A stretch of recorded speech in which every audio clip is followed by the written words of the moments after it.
la Grande-Bretagne et la Russie soutiennent les indépendantistes grecs. Tous convoitent les territoires ottomans, en Europe comme en Orient. La Grèce, au cœur de la Méditerranée, est une position stratégique. En particulier pour la Russie qui ambitionne de contrôler les détroits de la Méditerranée.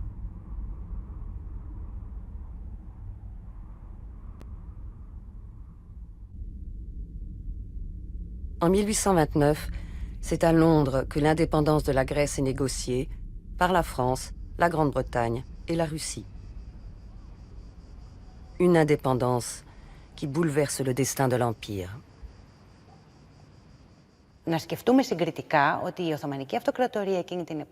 L'Empire ottoman dominait tout le Moyen-Orient à cette époque. C'était l'un des plus grands empires. La perte de la Grèce continentale et du Péloponnèse était insignifiante d'un point de vue territorial. Mais symboliquement, c'était très important. Cela a signifié le début des insurrections qui vont marquer tout le XIXe siècle et qui vont conduire à la perte des Balkans par l'Empire ottoman. C'est un grand traumatisme que l'histoire turque porte encore en elle.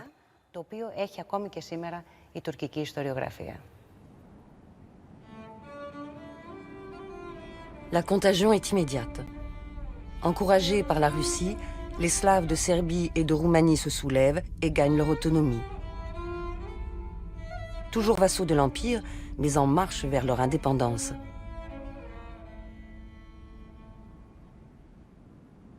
Comment enrayer la vague? Dès 1839, le sultan Abdülmecid initie une vague de réformes sans précédent de l'Empire, les Tanzimat. Il promet liberté et sécurité pour tous les sujets ottomans et l'égalité de tous, musulmans comme non musulmans, devant la loi et devant l'impôt. Comme s'il était encore possible de créer un citoyen ottoman fidèle à son empire.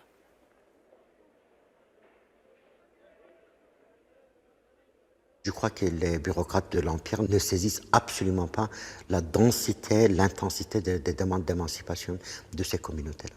On passe d'une identité confessionnelle pure et simple vers une identité nationale. Autrement dit, chaque confession se détermine ou se conçoit, se perçoit comme une entité nationale.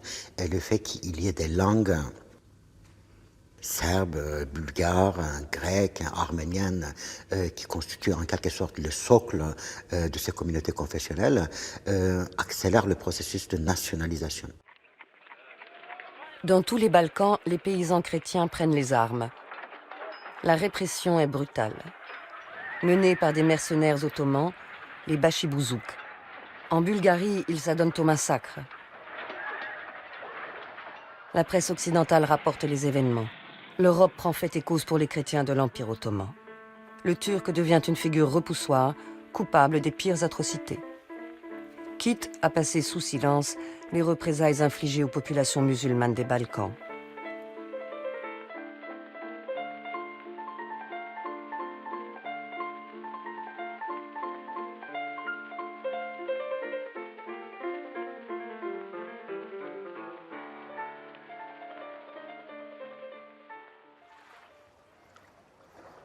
« 1876 est l'année de tous les périls. La révolte de Bosnie est devenue la crise d'Orient. Le pouvoir ottoman vacille. À Istanbul, un coup d'État démet Abdulaziz, le sultan régnant. Son successeur, Mourad, est soupçonné de folie. En août 1876, le pouvoir est confié à Abdülhamid, le frère de Mourad.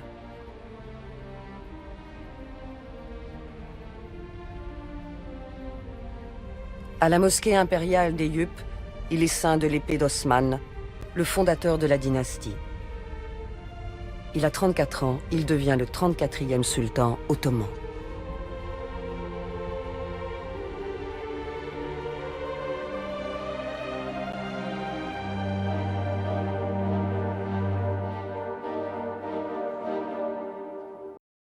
En avril 1877, la Russie lui déclare la guerre.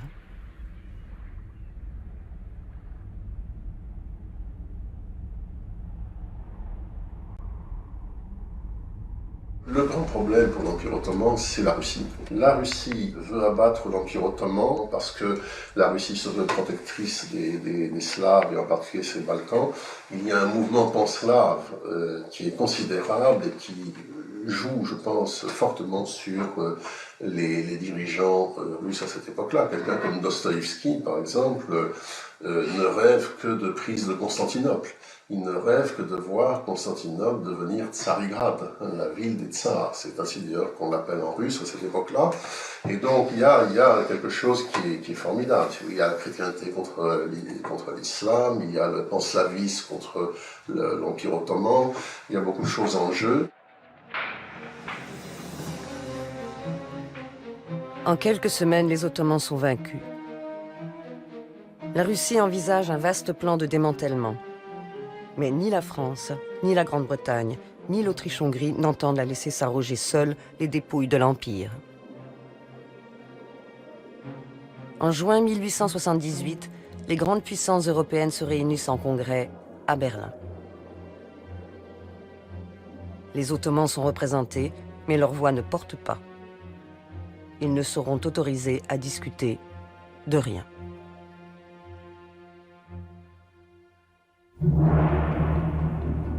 L'heure est au grand partage. La Russie victorieuse s'octroie des territoires dans le Caucase. Elle obtient surtout qu'un nouvel État chrétien soit créé, la Bulgarie. Officiellement vassale de l'Empire ottoman, mais en réalité sous tutelle russe. La Roumanie, le Monténégro et la Serbie gagnent définitivement leur indépendance. Quant à la Bosnie-Herzégovine, elle est occupée par l'Autriche-Hongrie qui contrecarre ainsi l'influence russe dans les Balkans. Au total, l'empire d'Abdulhamid perd plus de 200 000 km² en Europe.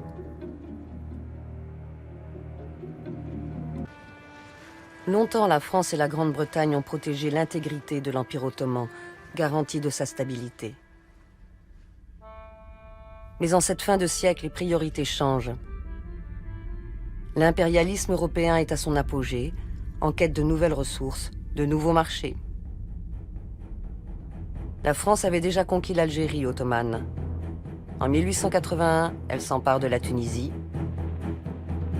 L'année suivante, c'est au tour de l'Égypte d'être occupée par la Grande-Bretagne. Via le canal de Suez, elle se rapproche ainsi du fleuron de son empire colonial, l'Inde. Pour les Ottomans, c'est une trahison. Mais pour une puissance jusque-là discrète, c'est une opportunité de se placer dans le jeu ottoman.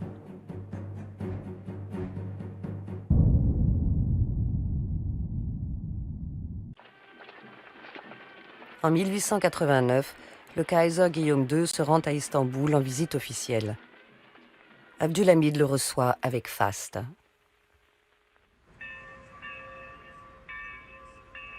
En symbole de leur amitié nouvelle, les deux empereurs ébauchent les plans d'une nouvelle ligne ferroviaire.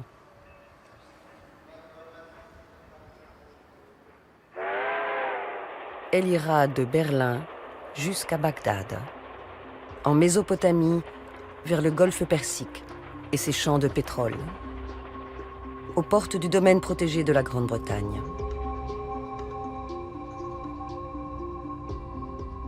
Plus tard, à l'occasion d'un voyage en Terre Sainte, Guillaume II marque un nouveau point. À Damas, il se proclame officiellement l'ami et le protecteur des peuples musulmans.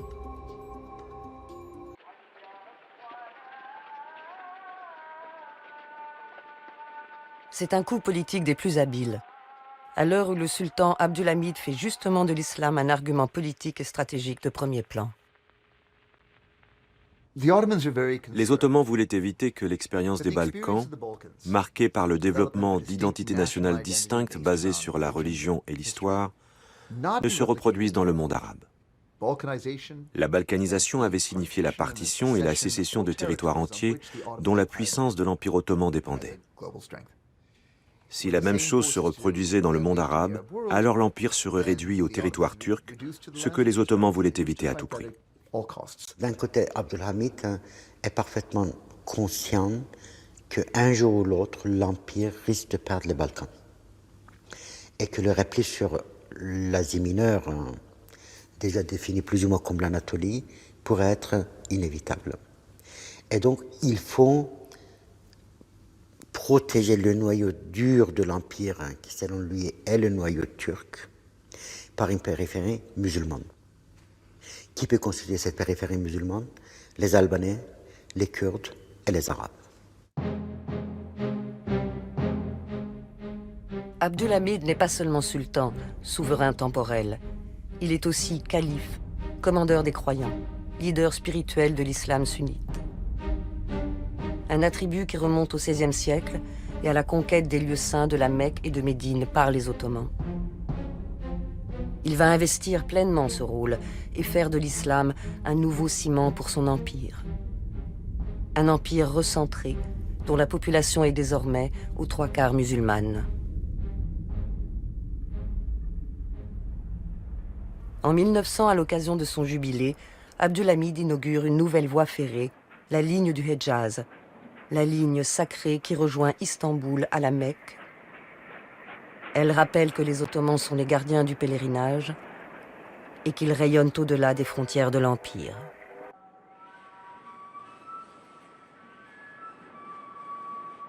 C'est avant tout à l'intérieur de l'Empire ottoman que la politique du califat se joue. Syrie, Palestine, Mésopotamie, Hedjaz, Yémen. Longtemps négligées, les provinces arabes vont retrouver les faveurs du sultan. Le chemin de fer les rapproche du centre de l'Empire. Des écoles et des académies sont ouvertes. Les élites locales sont mises en avant, intégrées dans l'armée et dans l'administration. Et même si déjà résonnent à Beyrouth ou à Damas des appels à l'autonomie ou au renouveau culturel, les provinces arabes demeurent loyales à l'Empire.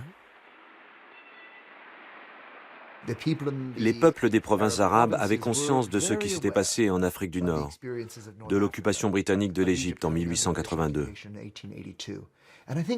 Beaucoup de penseurs politiques de Beyrouth, Damas ou Bagdad comprenaient que s'ils réclamaient leur indépendance et sortaient de l'Empire ottoman, ils s'exposeraient à une occupation européenne. On est vraiment dans un âge prénational.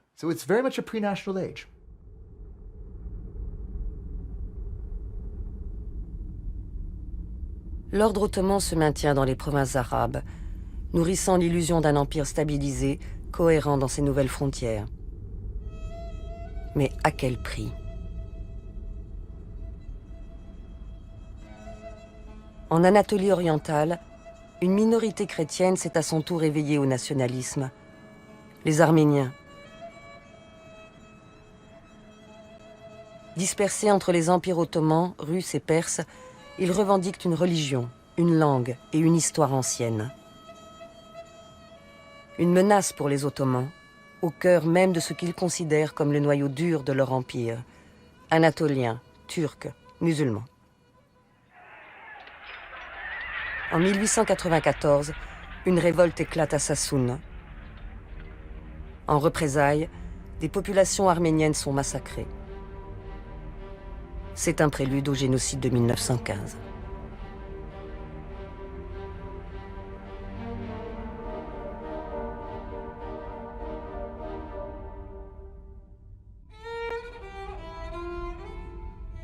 L'opinion européenne est indignée.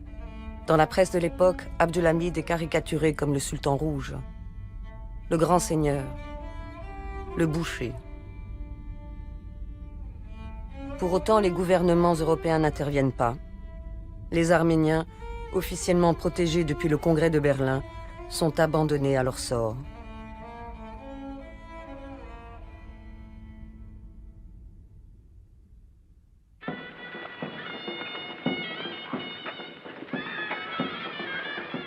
L'Empire s'est recentré sur l'Anatolie, l'Asie mineure. Mais c'est dans les Balkans que se prépare sa chute. Dans ces derniers territoires européens, en Macédoine, où s'affrontent désormais nationalistes serbes, grecs et bulgares.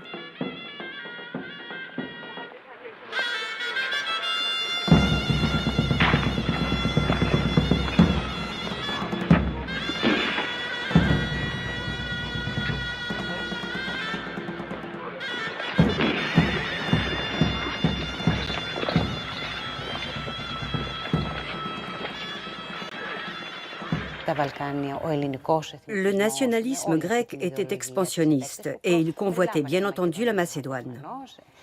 Il faisait sans cesse référence à la Macédoine de l'Antiquité, au roi Philippe et à Alexandre le Grand. C'était omniprésent dans le mouvement nationaliste grec depuis le début.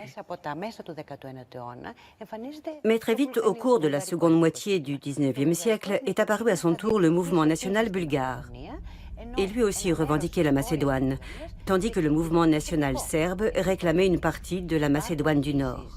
Il y avait aussi des mouvements locaux, et tous agissaient comme si l'Empire ottoman n'existait pas. Ces différents nationalismes chrétiens s'affrontaient violemment entre eux, curieusement bien plus violemment que lorsqu'ils combattaient l'Empire ottoman, qui représentait tout de même l'État dans cette région. Le 3 juillet 1908, à Salonique, un groupe de jeunes officiers se mutine. Comme tout militaire ottoman, ils sont musulmans. Issus du comité Union et Progrès, la principale force d'opposition au sultan, ils revendiquent aussi leur identité turque.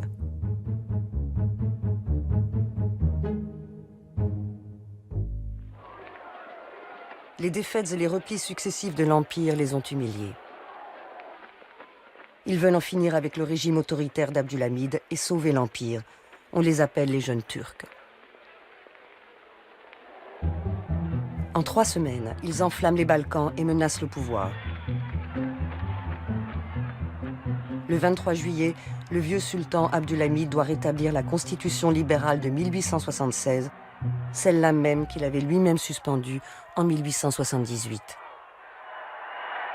C'est l'euphorie, un moment de liberté et de fraternité sans précédent. Dans un discours célèbre, Ismail Enver, l'un des meneurs de la Révolution, déclare « Nous sommes tous frères. Il n'y a plus de Bulgares, de Grecs, de Serbes, de Roumains, de Juifs au sein de notre empire. Nous nous glorifions d'être ottomans. » Les jeunes Turcs, patriotes, vont peu à peu se transformer en nationalistes turcs. La vague nationaliste née en Grèce un siècle auparavant a finalement atteint le cœur, le noyau dur turc de l'Empire ottoman. Il est en sursis.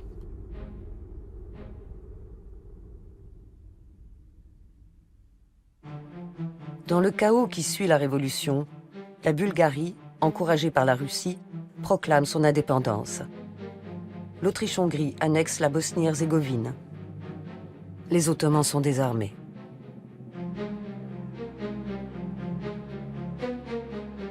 À Istanbul, la contre-révolution gronde. Les jeunes Turcs accusent le sultan de l'encourager.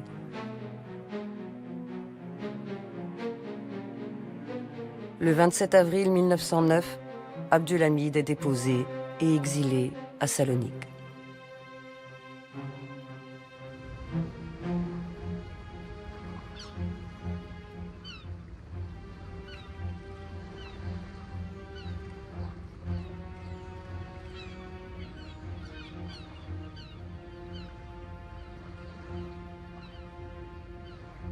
Son frère Kader Eshad lui succède sous le nom de Mehmet V.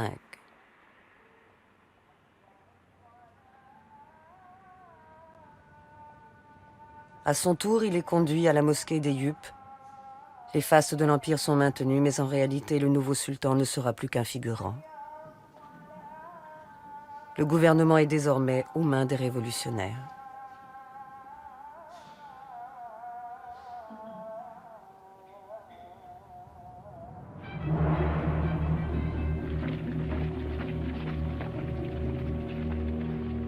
Au printemps 1911, à leur demande, Mehmet V se rend en Macédoine.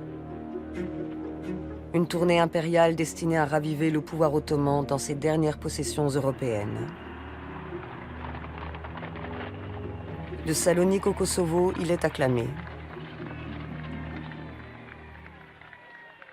Les dignitaires religieux défilent aux côtés des écoliers. Illusion de l'unité. Car qui peut ignorer encore que la région entière échappe aux Ottomans?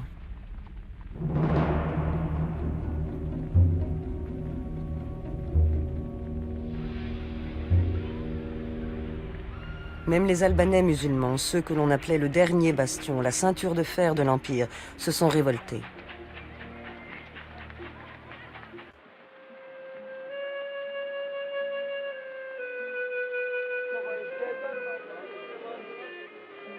Les Albanais seraient restés loyaux à un empire qui aurait reconnu leur autonomie. Mais à leur demande, le nouveau pouvoir oppose la force. Au Kosovo, les insurgés albanais prennent le maquis. La rupture est consommée.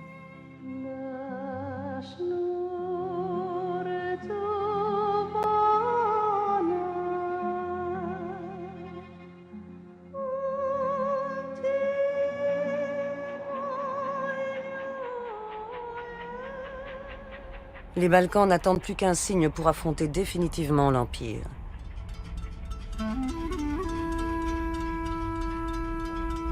Il viendra de Tripolitaine, de Libye, dernière province ottomane sur le continent africain que convoite l'Italie.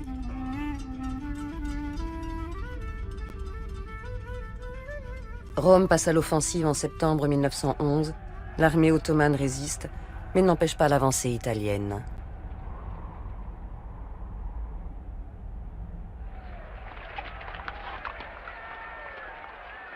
L'occupation de la Libye a montré que l'Empire ottoman ne peut se défendre. Le moment est venu pour la Serbie, le Monténégro, la Grèce et la Bulgarie. Unis pour l'occasion en une alliance balkanique, ils déclarent la guerre en octobre 1912. Des mercenaires albanais les rejoignent.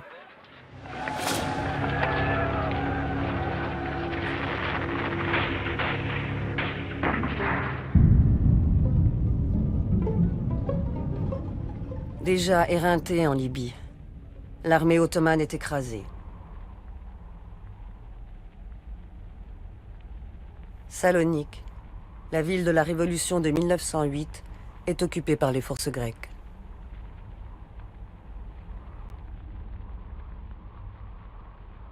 Le fait que cette ville tombe sans résistance, puisque l'armée ottomane n'a pas résisté, est considéré effectivement comme une humiliation. Et que cette chute soit suivie de celle d'Edirne, qui est à 2 pas d'Istanbul, est considérée comme une double source d'humiliation. À partir de cela, le discours se racialise. On a un discours extrêmement hostile à l'encontre des Bulgares, des Grecs, des Serbes. L'idée que l'ensemble de ces communautés chrétiennes sont les ennemis de l'Empire devient le lieu commun. L'idée que l'Europe a trahi l'Empire, l'Europe n'a pas défendu l'Empire, est très largement propagée. Ces territoires, c'était fondamental. C'est pas du tout une sorte d'annexe de l'Empire. Les Turcs ont pris pied dans les Balkans un siècle avant la prise de Constantinople. Ils ont fondé leur deuxième capitale, à Edirne, Andrinople. Les Balkans aussi, c'était les régions les plus riches, les plus ouvertes, les plus modernes, d'une certaine façon, dans l'Empire. Salonique était une ville, à la fin du XIXe siècle, peut-être plus moderne qu'Istanbul. Si vous voulez. C'est une vitrine aussi de la modernité, etc. Bon, tout ça est perdu. En 1912-1913, Salonique disparaît, devient grecque. C'est un traumatisme terrible.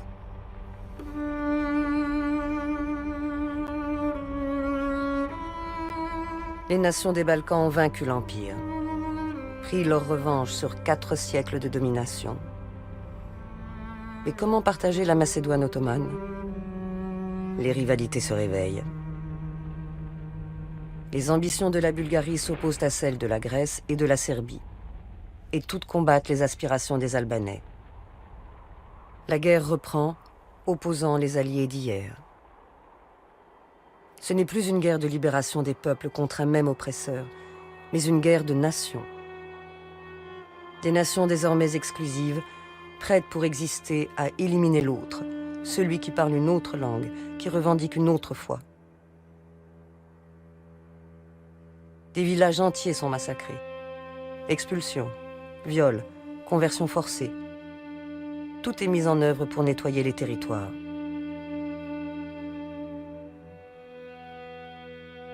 Plus de 400 000 personnes seront déplacées, de force, en grande majorité des musulmans.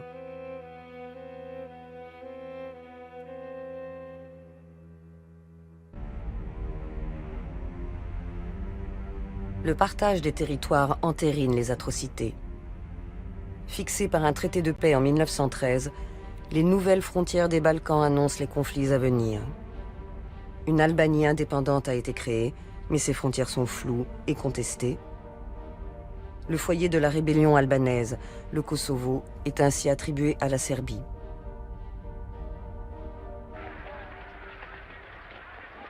Une victoire hautement symbolique et face aux yeux des Serbes, l'humiliation de la bataille de Kosovo-Polier. La bataille du Champ des Merles, remportée en 1389 par les Ottomans, le symbole de leur domination des Balkans.